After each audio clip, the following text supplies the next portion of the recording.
स्वागत है आप सभी के स्पीड एंड लव के लास्ट पार्ट में।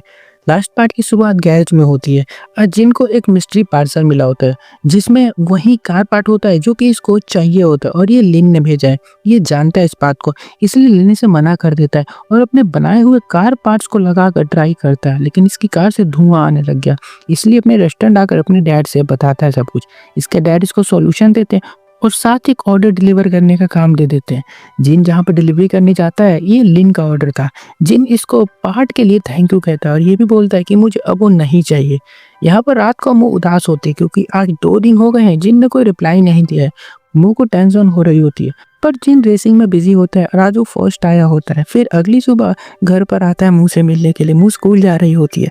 मुँह काफ़ी हैप्पी होती है और बोलती है कि हमें अब अपने रिश्ते को आगे बढ़ाना चाहिए, ऑफिशियली अनाउंस करना चाहिए कुछ। जिन बोलता है कि पहले तुम अपना स्कूल तो कंप्लीट कर लो।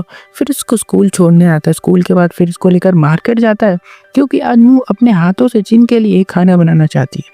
फ़ोन से वीडियो देखकर रेसिपी ट्राई कर रही होती है, लेकिन इसे कुछ नहीं आता, इसलिए जिन को बनाना पड़ जाता है और मुँह ऊपर से मिर्ची डाल के ऐसा प्रिटेंड कर रही होती है जैसे इसने सब बनाया हो। आज शाम सभी मिल रहे होते हैं बारबेक्यू के लिए। तभी जिन को किसी की कॉल आ गई होती है। मुँह उसके पीछे से सुनने के लिए जाती है क्योंकि अब जिन मुँह को कनाडा भेजना चाहता है और यूनिवर्सिटी चूज करने को बोल रहा होता है। मुँह बोलती है क्या प्रॉब्लम है तुम्हें, तुम्हारे पास रहती हूँ तो तुम रहने क्यों नहीं देते हो, और इसके पास आती है उसको किस करने लग जाती है। अब ये देखकर दोनों के होश उड़ गए होते कि भी हुआ क्या इन दोनों के बीच में। तभी लाई चिल्लाता है कि आ जाओ खाना तैयार हो गया। मुँह पैनिक है, इसने जो किया है अभी इसे समझ नहीं आ रहा है कि क्या हो रहा है। दोनों वापस आकर बैठ गए होते, मुंह का लाल हो गया होता पूरा मुंह। अब मुंह का फेस उतरा हुआ देख कर लाई को लगता है कि जिन ने फिर से मुंह को बुली किया होगा, इसलिए उदास हो गई है। तो उसका मूड अच्छा करने की कोशिश करता है और जिन चुपके से टेबल के नीचे मुंह का हाथ पकड़ रहा होता है। तब जाकर मुंह को अच्छा फील होता है। पार्टी के बाद जिन इसको घर छोड़ने आया होता है। पार्टी के बाद इसको फिर ये घर छोड़ने आता है और कहता है कि हम कल बात करेंगे जब तुम्हारा नशा उतर जाएगा। अगली सुबह मुंह को ख्याल आता है कि दोनों की भयंकर किस हुई थी रात को, लॉन्ग वाली। अब इसको समझ नहीं आ रहा है कि क्या करे। भागते हुए गैरेज में आती है, इसको कोई नहीं मिलता। जिन को मैसेज करती है लेकिन वो गायब है, रिप्लाई भी नहीं दे रहा होता है। मुंह पूरे दिन यहीं पर उसका वेट करती। दिन रात को वापस आता है और बोलता है कि देखो जो भी हमारे बीच हुआ था, तुम्हें उससे अगर रिग्रेट है तो हम उसको भूल कर आगे बढ़ सकते हैं और पहले की तरह रह सकते हैं। वो बोलती है नहीं नहीं, मुझे तो काफ़ी खुशी हुई थी। जिन भी खुश होता है और इसे नेकलेस देता है जो इसने सालों से रखा था इसके लिए, जिससे वो शादी करेगा उसको पहनाने वाला था। वो वापस घर आ गई होती है। कुछ देर बाद जिन फिर से बाहर आता है और बालकनी में इसको बुलाता है। बहुत सारे बलून्स लेकर आया होता है इसको इम्प्रेस करने के लिए, क्योंकि ये मुँह का बचपन से ड्रीम था जो इसको हमेशा बताया करती थी और आज उस ड्रीम को जिन ने पूरा कर दिया है। आज घर भी खाली होता है। इस चीज़ का फ़ायदा उठाकर दोनों ने आज घर में कुकिंग की और फिर किसिंग भी की और उसके बाद जो किया वो मैं तुम्हें नहीं बताऊंगा। और अपने आगे के काम के लिए दोनों रूम में घुसकर तैयारी कर ही रहे थे, तभी घर वाले आ गए होते हैं और दोनों को रूम में छुपना पड़ता है। लेकिन एक सेकंड, जिन बोलता है अरे हम परेशान क्यों हो रहे हैं, अगर उन लोगों ने हमें साथ में देख भी लिया तो उनको कौन सा पता चलेगा कि हम क्या करने वाले थे। छी यार भाई क्या कर रहा है। फिर दोनों रूम से बाहर आ गए होते। घर वाले बोलते जिन तुम आज यहाँ पर क्यों हो, चलो आ जाओ साथ में खाना खाते हैं। लेकिन जिन जिन को दोनों पर शक हो गया होता है, रूम में क्या कर रहे थे, अकेले है कि नहीं। ऊपर से बोलते कि मुँह तुम जिनको पसंद करती हो ना, क्योंकि जब ये नहीं होता है तो तुम रोती हो रूम में इसके लिए। अब काफ़ी मुँह को शर्मिंदगी महसूस होती, इसलिए बात को पलटते हुए कहती कि हमें हमें सी में चलना चाहिए, हमें बीच पे चलना चाहिए, हम मज़े करेंगे। और फिर पूरी फैमिली बीच में जाती है। वहाँ पर नाव में बैठकर काफ़ी मज़े करते हैं ये लोग और दिन अच्छा बिताते हैं। शाम को मुँह वैन के साथ मार्केट आई होती है। तभी उसने जिन को लड़कियों के साथ मदिरा सेवन करते हुए देख लिया और जैसे जिन ने मुँह को देखा इसके होश उड़ गए होते। मुँह को शौक लगता है। 2 दिन पहले बोल रहा था कि शादी करेगा और आज ये सब कुछ कर रही है। बेचारी रो के यहाँ से भाग गई होती है। जिन उसे मनाने भागता है, तभी एक कैपमैन इससे टकरा जाता है और बोलता है कि प्लान को खराब मत करो, समझे। ये शायद प्लान है कोई इनका जिसको मुँह अभी तक समझ नहीं पाई है और रोते हुए यहाँ से भाग गई है कि नहीं। जिन यहाँ पर मीटिंग के बाद कैपमैन को सारी इन्फॉर्मेशन दे देता है जो कि इसने उन लड़कियों से पूछी होती है। फिर घर आता है और मुँह से मिलता है। मुँह गुस्सा होती है, इसको मारने लगी। जिन इसको समझाता है हक करके कि ऐसा कुछ नहीं जो तुम समझ रहे हो। तभी मुँह मांगे इन दोनों को ऐसी हालत में देख लेती है। पैनिक हो गई होती है। मुँह का तो रोना ही नहीं रुक रहा होता। ऊपर से मॉम भी जान चुकी है सब कुछ, तो मुँह रिक्वेस्ट कर रही है कि प्लीज़ आप डैड से कुछ भी मत बताना, वो हमारे रिश्ते को कभी एक्सेप्ट नहीं करेंगे। मॉम बोलती है अगर तुम्हारी मॉम को पता चला कि तुम अपने भाई के साथ ये सब करती हो तो तुम्हें पता है कि वो क्या करेंगी, ये रिश्ता सबको बर्बाद कर देगा। मुँह बोलती है पर मैं जिन के लिए यहाँ पर आई हूँ, यहाँ पर रहती हूँ, यहाँ पर पढ़ाई करती हूँ। कुछ भी कर लो, मेरी फीलिंग्स कभी नहीं बदलेंगी। मॉम ने कहा कि ठीक है, मैं किसी को नहीं बताऊंगी। यहाँ जिन भी घबराया हुआ होता है, लाई के पास आए और बता रहा होता है कि मुझे मुंह गलत समझ रही है, ऐसी ऐसी बात हो गई। लाई इसको समझाता है कि तुम उसको सब कुछ सच सच बता दो, उसको परेशान नहीं करना चाहिए तुम्हें, और वो लड़की यहाँ कौन थी ये भी बता देना। यहाँ पर नाना आज गैरेज आई होती है मुझसे मिलने के लिए, रिक्वेस्ट करने के लिए, प्लीज जिनको समझाओ कि वो रेस से बाहर हो जाए, मेरे डैड से मुकाबला नहीं करे, उसको काफी प्रॉब्लम होगी, शायद वो जिंदा भी नहीं बचेगा। मुंह डर गई होती है और जिम को समझाने की कोशिश करती है कि तुम ये रेस क्यों कर रहे हो, इसमें इतना ज्यादा रिवॉर्ड क्यों मिल रहा है, इतना पैसा कौन दे रहा है आखिरकार। जिन कुछ बताता नहीं है इसको, मुंह समझ गई होती है कि कुछ तो गलत है। जिन बोलता है कि तुम फिक्र मत करो, ये मेरी लास्ट रेस होने वाली है, इसके बाद सब कुछ ठीक कर दूंगा मैं। अगले दिन नाना फिर गैरेज आई होती है अपडेट लेने के लिए। मुंह बोलती है कि वो तो नहीं मान रहा है, लेकिन ये उसकी लास्ट रेस है, उसके बाद वो ऐसा कुछ नहीं करेगा। नाना बोलती है पर इसी में वो मर जाएगा। तभी तेज की आवाज आती है, किसी ने जिन की रेसिंग वाली कार तोड़ दी होती है। ये नाना के डैड ने करवाया होगा। नाना समझाती भी है कि मैंने कुछ नहीं किया, मैं बस तुम्हें सेफ रखना चाहती हूँ। जिन गुस्से में इस पर चिल्लाने लग गया होता है और उल्टा सीधा भी बोल देता है, जिससे नाना रोते हुए यहाँ से चली जाती है, ये बोल के कि मेरे सामने मरोगे भी तो मैं तुम्हें बचाने नहीं आऊंगी। जिन ने लाई से कहा कि मुंह को घर छोड़ दो और फिर मुंह को समझाता है कि सब कुछ ठीक हो जाएगा। अगले दिन मुंह को मार्केट में वही कैपमैन दिखाई देता है। मुंह इसका पीछा करते हुए एक लोकेशन पर आती है और कैपमैन बोलता है कि ये लड़की क्या चाहिए तुम्हें, और मुंह पैनिक होकर डर के यहाँ से भाग जाती है। भागते हुए सीधे गैरेज में आ गई।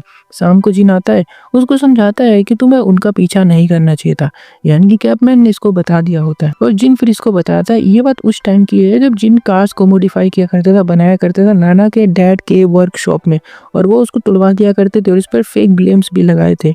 इसी वजह से इसने अपना वर्कशॉप खोला था। और एक पुलिस ऑफिसर ने इससे फिर कांटेक्ट किया वहीं कैप में, तो इसको समझाया कि ये सब रेस इलीगल होते हैं और इनमें गैम्बलिंग होती है, ड्रग सप्लाई होते हैं, और हमें उस ग्रुप को पकड़ना है जो कि ये सारी लीगल चीजें करता है। पुलिस कुछ कर नहीं पाती, इसलिए कैप में जो कि पुलिस वाला ये चाहता है कि रेस के बहाने जिन अंदर जाए और अंदर कौन कौन लोग भरे पड़े, कौन ये सब करवा रहा है, उनके बारे में पता लगाए, और इसके बदले में जिनको इनोसेंट प्रूव किया जाएगा। और कार एक्सीडेंट हुआ था ना जो मॉडिफिकेशन से, उससे भी ये निकल सकता है, उस केस से पूरी तरह से बच जाएगा ये। मू ने फिर डिसाइड किया कि ठीक है, वो जिन पर ट्रस्ट भी करेगी और उसकी हेल्प भी करेगी। फिर ये इसको अपने क्लासमेट के डैड से मिलवाती है जिनकी कार फैक्ट्री है। हाँ, ये वही लड़का है जो मुंह का क्लासमेट है और उससे चिपकता रहता है। और इसके डैड ने जिन को अपना वर्कशॉप यूज करने की परमिशन दे दी होती है। जिन पूरे 2 दिन लगाकर डैमेज कार को फिक्स करता है, और मुंह रोज आती है, इसके लिए खाना लाती है, इसको चेयर करती है, और कार बनाने के बाद जिन मुंह को फर्स्ट राइड देता है। मुंह बहुत खुश होती है, बोलती है कि हम एक दिन वापस चाइना चलेंगे, अपने ओल्ड हाउस में रहेंगे, वहाँ पर एक कैफे खोलेंगे और सिंपल लाइफ जिएंगे। जिन बोलता है हाँ जरूर, बस मुझे एक बार ये रेस खत्म कर लेने दो। अगले दिन जिन देखता है कि लाई को किसी ने किडनैप कर लिया। जिन जल्दी से जाकर गुंडों को मार पीट कर लाई को बचाता है। एक्चुअल में लाई के डैड गैम्बलर है और वो गैम्बलिंग में बहुत सारे पैसे हार चुके हैं, और पैसे नहीं चुका पाते, इसलिए गुंडे आकर इसको और इसके डैड को मारा पीटा करते हैं। जिनको याद है कि स्कूल डेज में भी सेम हुआ था, लाई को कुछ गुंडे आकर रोज मारा पीटा करते थे और जिन ने इसको बचाया था, और उसी टाइम से इनकी दोस्ती हो गई थी। लाई अब काफी परेशान होता है, इसके पास पैसे भी नहीं है कर्जा चुकाने के लिए। तभी जिन इसके पास पैसे लेकर आ गया होता है, लेकिन लाई अपने डैड को बचाने जा चुका है, अपने डैड की हेल्प करना चाहता है वो। जिन कैपमैन पुलिस वाले को कॉल करके सब कुछ बताता है और दोनों लोकेशन पर पहुंचते हैं, और जल्दी से जिन और ऑफिसर लाई को और उसके डैड को पिटने से बचा लेते हैं। अगले दिन लाई आया होता है सेफ्टी सूट लेके जिन के लिए, क्योंकि आज रेस है और ये एक गिफ्ट होता है। जिन बोलता है थैंक यू। मुंह यहाँ पर वेट कर रही होती है, कॉल करेगा, वो मुझे बताएगा, क्योंकि उसने प्रॉमिस किया था कि वो जल्दी आ जाएगा, वरना ये गुस्सा हो जाएगी, इसने ऐसा भी कहा था। लाई के साथ बैठी हुई है, वेट कर रही होती है बेचारी गैरेज के अंदर, इस उम्मीद में है कि वो जीत कर वापस आता ही होगा। पूरे दिन इंतजार कर लिया गया है और एक लड़का आता है, बोलता है मैं पुलिस डिपार्टमेंट से हूँ, मेरे साथ चलो जल्दी। जिन प्रॉब्लम है, उसकी कार नहीं दिख रही हमें, कहीं अंदर घुस चुकी है, इसीलिए मुंह को एक लोकेशन बनाकर छोड़ देता है और मुंह तेजी से भागने लग जाती है रोड की तरफ, क्योंकि अंदर ही रेस हो रही होती है पहाड़ों के ऊपर। वो भागने लगी तेजी से और तभी लाई इसके पास आता है, इसको अपनी कार में बैठा कर लेकर जाने लग गया। देखिए रास्ते में नाना के डैड एंड उसके गुंडों ने पकड़ लिया होता है, इनको जाने ही नहीं दे रहे होते। नाना बोलती है कि अगर तू सच में प्यार करती है जिनसे तो तू मेरे सामने घुटने पर बैठकर रिक्वेस्ट कर, और बस मुंह ऐसा करती भी है। और फिर नाना इसको जाने देती है, लेकिन काफी देर हो चुकी होती है, रेस यहाँ पर बुरी तरह से चल रही होती है। पर जिनकी कार का ब्रेक फेल हो चुका है, व्हील स्लिप करती है और कार जाकर गहरी खाई में गिर जाती है और पूरी जलने लग जाती है। मुंह ने सब कुछ देखा और बेहोश हो गई। आंखें खुलते गैरेज के अंदर लाई बोलता है कोई न्यूज़ नहीं मिली जिन की। बेचारी मुंह तो वहीं रोने लग गई होती है। अगला दिन भी बीत गया होता है, कोई न्यूज़ नहीं आई होती है। मुंह और लाई उस कैपमैन को खोज रहे होते हैं क्योंकि वही कुछ बता सकता है, क्योंकि ये सारी रेसिंग की चीज़ें इलीगल होती है और इसमें कोई ऐसा बाहर का आदमी या पुलिस वाला तो इन्वॉल्व होता नहीं है। कैपमैन का नंबर खोज खाज के कॉल करते हैं तो बताता है कि जिन जिंदा है, उसे चोट आई है, उसकी सर्जरी हो रही है, बहुत बुरी चोट आई होती है एक्चुअल में उसको, और ये बता नहीं सकता कि ये कहाँ पर है, लेकिन ये कॉल करके मुंह को अपडेट देता रहेगा। तब जाकर मुंह को थोड़ा आराम मिलता है। तब इसके कनाडा से डैड आ गए होते हैं, हम स्टेप डैड इसके, बताते हैं कि मोम की तबीयत बहुत खराब है, तुम्हें याद कर रही, तुम्हारी फोटो लेकर बैठी रहती है, चलो ट्रीटमेंट चल रहा है उनका, तुम्हें बुला रही है। अब मुँह यहाँ पर थोड़ी कंफ्यूज हो जाती है, इसको डिसीजन लेना है कि क्या करे, जिन के लिए यहाँ पर रुके या मोम के पास वापस लौट जाए। जिन हॉस्पिटल में इसकी कंडीशन ठीक नहीं हो तो मुँह से वो मिलना भी नहीं चाहता, ना बात करना चाहता, क्योंकि वो नहीं चाहता कि मुँह उसको ऐसी कंडीशन में देखे। तो मुँह भी अपना फैसला लेती है और अपनी मोम के पास कनाडा आ गई होती है। ऐसे ही टाइम बीतता और मुँह ने यहीं पर यूनिवर्सिटी ज्वाइन कर ली और धीरे धीरे सिंपल लाइफ जीने लग गई होती है। सोशल मीडिया यूज़ करती है और रोज़ जिन को अपनी फोटोज़ एंड अपडेट देती रहती है, लेकिन जिन कभी रिप्लाई नहीं करता। इसके लेग में काफ़ी चोट आई होती है, कई महीने बीत गए और इसका ट्रीटमेंट चलता रहा। ये वापस चलने के काबिल नहीं होता। ऑफिसर भी खबर सुनाता है कि इन्होंने उन सभी ग्रुप्स को पकड़ लिया जो ऐसे इलीगल कार रेस करवाया करते थे। नाना के डैड भी पकड़े गए होते हैं। फाइटर भी आकर जिन से माफ़ी मांगता है कि इसी ने कार खराब की थी जिससे एक्सीडेंट हुआ था और जिन पर ब्लेम आया था बहुत साल पहले। और अब जिन खुश होता है, इनोसेंस प्रूफ हो गया होता है इसका, और खुशी से अब्बू को मैसेज करके बताता है कि देखो न्यू लाइफ शुरू करने जा रहा हूँ, मैं सब कुछ जल्दी फिक्स कर दूंगा, फिक्स करने के बाद तुमको मैं कांटेक्ट करूंगा और ये वाला नंबर मैं बंद कर रहा हूँ। और लाई से बोल के ये नंबर बंद करवा देता है और फिर एक न्यू नंबर खरीदता है। और ऐसे ही फिर हमें 1 साल बाद का सीन दिखाया जाता है। यहाँ पर मूवी परेशान हो गई होती है और कई बार ये थाईलैंड भी आती रहती है, गैरेज में भी आती रहती है, लेकिन वहाँ पे सुनसान पड़ा रहता, कोई होता ही नहीं है। जिनके बारे में पूछती है तो कोई कुछ बताता ही नहीं इसको कि वो क्या कर रहा है, कहाँ गया। लाई भी कुछ रिप्लाई नहीं देता, बस सेम बात बोलता रहता है कि तुम कनाडा में कोई बॉयफ्रेंड बना लो अपने लिए। और ऐसे ही देखते देखते और टाइम बीता और अब 3 साल बीत गए होते और मतलब टोटल की 4 साल बीत चुके हैं। मुँह अब कनाडा में रहती है और स्टेप डैड के साथ न्यू ईयर सेलिब्रेट कर रही होती है। सब सेम है, बस फर्क इतना है कि टाइम बीत गया है और अब मुँह बड़ी हो गई होती है, उम्र बढ़ गई है, मैच्योर हो गई है, लेकिन आज भी जिन को याद करती है। कई लड़कों ने इस पर ट्राई भी किया है लेकिन किसी को भाव नहीं देती है। लेकिन कब तक, कई बार ये ब्लाइंड डेट पर भी गई है लड़कों के साथ, लेकिन बात बनी नहीं। जल्दी ग्रेजुएशन कंप्लीट हो गया होता है और उसी दौरान ये हान से मिलती है। एक चाइनीज क्लासमेट होता है इसका, हैंडसम है इसलिए मुंह थोड़ा सा इससे बात कर लिया करती है और हान इसको चाइना चल के स्टडी एंड वहाँ पर बिजनेस स्टार्ट करने की बात कहता है। उन्होंने कहा कि ठीक है, मुझे सोचने का टाइम चाहिए, और कुछ दिन बाद ये सोच कर जाने के लिए मान गई होती है। लेकिन न्यू लाइफ शुरू करने से पहले ये वापस से थाईलैंड गई, अपने घर पर अपने डैड से पूछा कि जिन कहाँ पर है। किसी को कुछ नहीं पता, कोई बताता ही नहीं है। फिर उस क्लासमेट से मिलती, हाँ वही जो इसके चिपकता रहता था। ये लड़का बताता है कि अरे अब तो मैं बिजनेसमैन बन गया हूँ और जिनसे मिली तुम, अभी मैं कुछ दिन पहले मिला था उससे, उसको कुछ कार पार्ट चाहिए थे सस्ते में, तो उसने मेरी कंपनी में कॉन्टैक्ट किया था, मैंने उसको प्रोवाइड करवा दिया अपने डैड की कंपनी से। मुँह ने कहा अच्छा, उसका नंबर देना जरा, और नंबर लेकर फिर उसको मैसेज करती है। अब सोच रही होती है कि मुझे सब लोग जिन से दूर रहने को क्यों बोलते हैं, वो तो ठीक ठाक है ना, शायद जिन मुझसे मिलना नहीं चाहता इसलिए वो मुझसे कांटेक्ट नहीं करता है। तो अब मूव ऑन करने का सोचती है और हान के साथ चाइना आ गई होती है। हान के साथ काम की बातें करती है, फ्यूचर की प्लानिंग करती है और मुँह बताती है कि फ्यूचर में मैं कैफ़े खोलूँगी जिसका नाम होगा मून, और वहाँ पर ऐसे डिज़ाइन होगा, ऐसा ही होगा, वैसा वो होगा। फिर अपने ओल्ड हाउस गई होती है। वो घर किसी पावरफुल फैमिली ने खरीद लिया है जो बेचने को तैयार नहीं है क्योंकि वो लोग बीजिंग में रहते हैं। मुँह ने डीलर से रिक्वेस्ट की कि मुझे उनसे मिलवा दो, मैं रिक्वेस्ट करूंगी तो शायद बेच देंगे वापस मुझे। ऐसे ही एक दिन घूमते हुए इसको डॉग मिलता है, सेम वैसा ही डॉग होता है जैसा वर्कशॉप में पाला था इसने लाई की दुकान से लाकर, तुम्हें याद होगा। और वो एक फ्लैशबैक का सीन आता है जब इसने लाई से पूछा था ना कि डॉग कहाँ गया, तो उसने बताया था कि वो गैरेज से अचानक एक दिन गायब हो गया था। तभी हान की कॉल आती है और बोलता अरे मुँह, जिस कैफे की तुम बात कर रही थी ना वो ऑलरेडी यहाँ पर किसी ने खोल रखा है, सेम कलर है, सेम नेम है, सब कुछ सेम है। मुँह की धड़कनें तेज हो गई होती हैं और इससे एड्रेस मांगती, और जाकर देखती तो सब कुछ सेम होता है, वैसा ही जैसे जिन के साथ हमेशा से खोलना चाहती थी।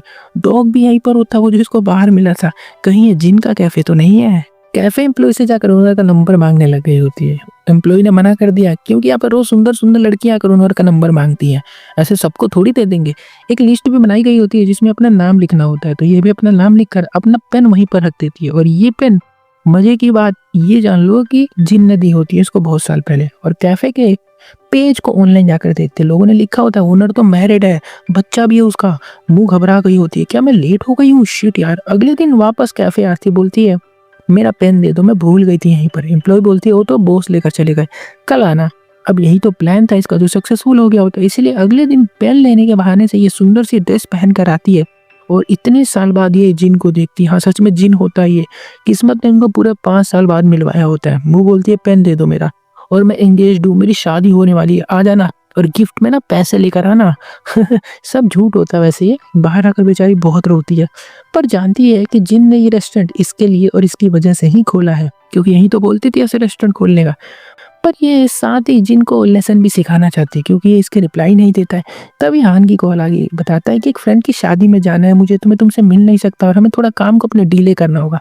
शादी का कार्ड मुंह को भी भेजा होता है उसने, तो बस इसने दुल्हन के फेस की जगह अपना फेस लगा दिया होता है फोटोशॉप करके, और बस जिन को भेज दिया। जिन ये देख के पैनिक हो गया होता है, क्या वो शादी कर रही है, इतनी जल्दी कैसे कर सकती है ये शादी। सोच रहा होता है जाऊं नहीं जाऊं। तभी मुंह मैसेज करती है कि अरे परेशान क्यों हो रहे हो, आ जाना ना, क्योंकि मेरी फैमिली में कोई नहीं है और तुम ही हो मेरे इकलौते भाई, तो तुम्हें तो आना ही पड़ेगा। जिन आ जाता है शादी में, पर रियल दुल्हन की फोटो बाहर से देखकर शौक होता है और यहाँ से जाकर वापस कार में बैठ गया होता है।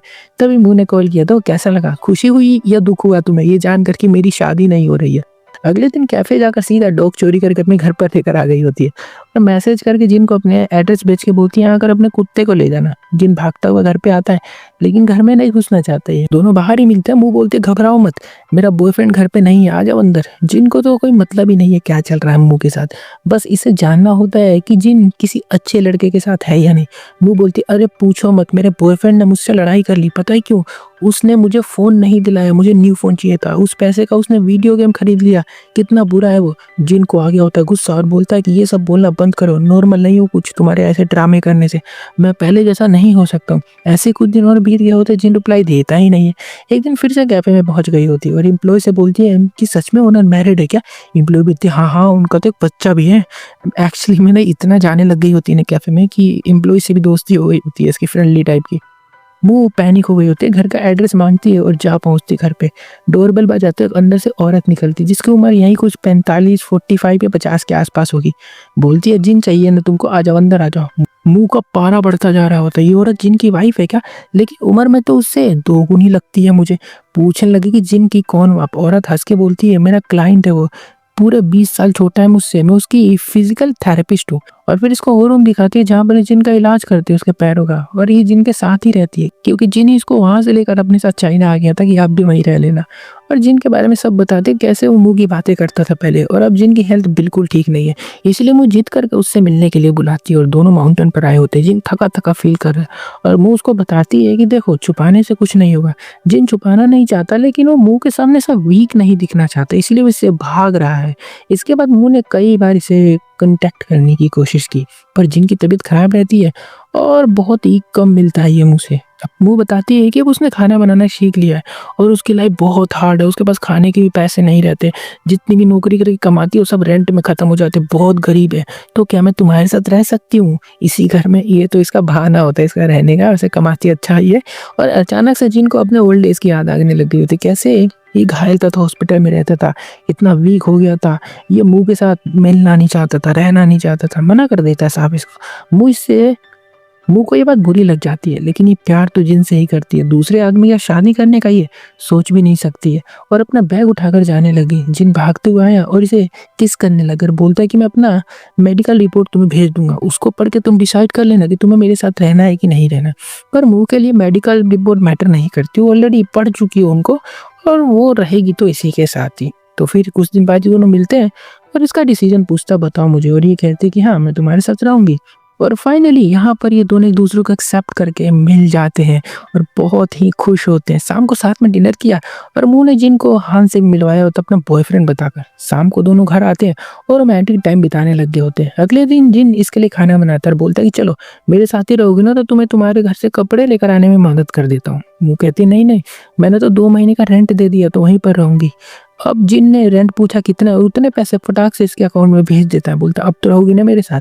शाम को जिन ये कैफे मुंह के नाम पे ही कर देता है। अगले दिन मुंह यूनिवर्सिटी आई होती है देखने के लिए कि जिन आखिर यहाँ पर क्या काम करता है। जिन प्रोफेसर बन गया होता है, बहुत हैंडसम है ना, तो लड़कियां इसके इर्द गिर्द मंडराती रहती हैं और आज भी मुंह देखकर इसको जल रही होती है लड़कियों के साथ। स्टूडेंट को भी बता देती है ये गुस्से में कि मैं इसकी गर्लफ्रेंड हूँ, इसके करीब मत आना। अगले दिन जिनके दोनों फ्रेंड भी आए होते हैं चाइना, हाँ वही लायन दूसरा वाला, भयंकर यूनियन हो गया होता है इनका, क्योंकि पूरे 6 साल बीत चुके हैं इनको अलग हुए। फिर जिन मुंह घर आकर रात को प्यार करने की कोशिश कर ही रहे होते हैं सोफे के ऊपर की, तभी लिन इनके घर में से निकल जाता है। हाँ, लिन एंड जिन रेसिंग एकेडमी चलाते हैं दोनों थाईलैंड में, तभी जिन थाईलैंड आता जाता रहता है काम से। आज लिन यहाँ पर आया होता है क्योंकि ये जिन के साथ एक फ्रेंडली रेस करना चाहता है ऐसे ही, और जिन ने मना कर दिया होता है क्योंकि ड्राइविंग नहीं करता ये उसी दिन के बाद, और बहुत डरता है कार चलाने से, इसको ट्रॉमा हो गया होता है। अगली सुबह मुझे जब बस से ऑफिस जा रही होती है, अपनी फाइल्स भूल गई होती है। जिन जल्दी से फाइल्स उठाकर भागता है बस के पीछे, देखता है बस में से धुआं निकल रहा है। ये कॉल करता है जिनको, लेकिन फोन ऑफ आ रहा होता है, तो कार लेकर तेजी से उसके पीछे भागने लगी, यानी बस के। लेकिन सही टाइम पे ड्राइवर ने कार रोक दी थी और सभी बच गए होते हैं। पर मुंह बताती है कॉल पे कि मैं बस में नहीं, मैं मार्केट गई हूँ। जिन उसको जाकर मार्केट में मिलता है और मुंह बहुत ही खुश होती है इस बात से कि फाइनली इतने सालों बाद इसने कार चलाई, वो भी तेजी से। फिर जिन सब कुछ छोड़ छाड़ के कहता है क्यों ना अब हम दोनों साथ में रहे और शादी कर ले। और अगले मंथ दोनों को हम कनाडा जाते हुए देखते हैं। जिन सालों बाद अपनी मॉम से मिला होता है, यानी कि मुंह की मॉम से, शादी के लिए मुंह का हाथ मांगना चाहता है। मॉम ने कुछ भी नहीं कहा, कुछ रिएक्शन नहीं दिया। जिन तो गोल्ड ज्वेलरी लेकर आया होता है लड़की का हाथ मांगने के, जो ट्रेडिशनल होता है चाइना में, है ना, तो मोम ने फिर भी मना कर दिया होता है। लेकिन अगले दिन जिन खूब ट्राई करता है, खूब ट्राई करता है, तो मोम मान गई होती है और जिन के लिए अपने अंदर से सारा गुस्सा निकाल फेंकती है। इन्होंने आज चाइनीज न्यू ईयर भी सेलिब्रेट किया और जाते हुए मोम ने जिन को गिफ्ट दिया होता है एक स्कार्फ होता है, जो जिन हमेशा से यानी बचपन से ही वो चाहता था, लेकिन मोम कभी उसको दिलाती नहीं थी। फिर ये दोनों वापस थाईलैंड आ गए होते हैं। जिन ने मुंह को प्रपोज किया और इसने हाँ बोल दिया, और फिर से हम सबको एक साथ देखते हैं। नाना एंड बहन भी आई होती है, सभी काफी खुश होते, पुरानी बातें करते अपनी। और ड्रामे के एंड में हमें दिखाया जाता है इन दोनों की शादी हो गई होती है। और शादी में जिन इसको बाइक पर लेकर बहुत तेजी से भागता है। हाँ, सेम वही सीन होता है जो कि हमने एपिसोड 1 के एंड में देखा था, जब उसको लेकर भाग रहा था ना गुंडों से, सेम ऐसे लेकर भाग रहा होता है। और दोनों काफ़ी खुश होते हैं, अपनी शादीशुदा ज़िंदगी अच्छे से एंजॉय कर सकते हैं। और यहाँ पर ये ड्रामा ख़त्म हो जाता है, जो कि एक हैप्पी एंडिंग थी। मुझे इस ड्रामे के बारे में कोई बात नहीं करनी की, पर्सनली ऐसे रिलेशनशिप वाले ड्रामे मुझे बहुत बेकार लगते हैं। मैं ऐसे रिश्तों को बिल्कुल मतलब अजीब से लगता है, मैं शुरू से कंफर्टेबल नहीं हूँ ऐसी चीज़ों को लेकर। लेकिन ड्रामा है, लोगों को पसंद आता है, देखना है तो अपना तो काम है बनाने का। ओके, अगर तुम्हें ये कहानी अच्छी लगी तो वीडियो को लाइक करना, चैनल को जरूर सब्सक्राइब करना। मिलता हूँ तो के लिए बाय।